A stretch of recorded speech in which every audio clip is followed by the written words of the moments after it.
दृश्य आहेत। राष्ट्रवादी आणि काँग्रेसचे कार्यकर्ते आमने सामने आलेत, एकमेकांना भिडलेत। मोठ्या प्रमाणात घोषणाबाजी सुरू एकमेकांच्या विरोधात।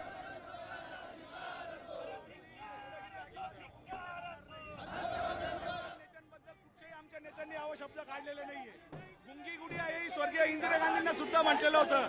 त्यांच्या नेत्यांमध्ये दुर्गेचा अवतार बघण्याची इच्छा आमच्या नेत्यांमध्ये होते, म्हणून त्यांना सांगितलं होतं का तुम्ही गुंगी गुडिया दुर्गेचा अवतार घ्या।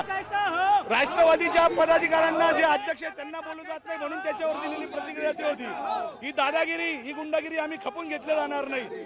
जर ते आमच्या कार्यालयावर चाल करून येत असेल तर आम्ही सुद्धा गप्प बसणार आहे। आम्ही जशाच तसं उत्तर देऊ। आमच्या कार्यालयावर जे चाल करून आलेले, आम्ही त्यांच्या कार्यालयावर गेलेलो नाहीये। विचार होऊ शकते आणि तुमच्या कर्तृत्वावर तुम्ही बोलण्याचं त्यांना परवानगी दिलेली नाहीये।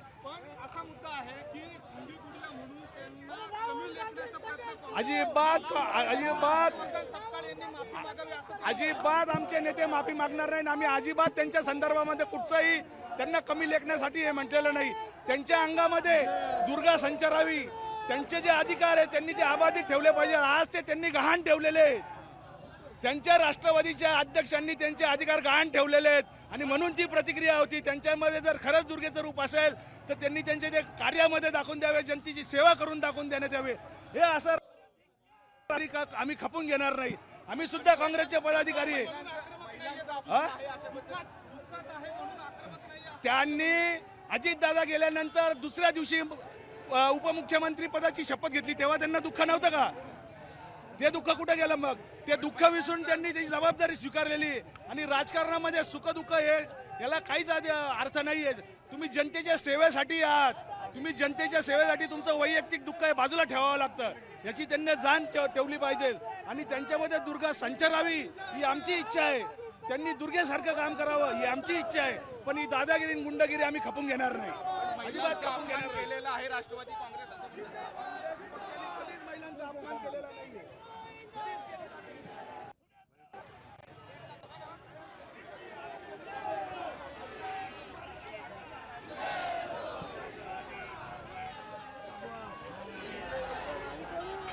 संदर्भात माहिती देत आहेत आमचे प्रतिनिधी अभिजित। काय सांगाल? सुरुवातीला हा मोर्चा खरं तर हे सगळे जे आंदोलन आहे हे काँग्रेसच्या विरोधात सुरू झालं होतं, मात्र दोन्ही गट आता आमने सामने आलेत, हे कसं झालं?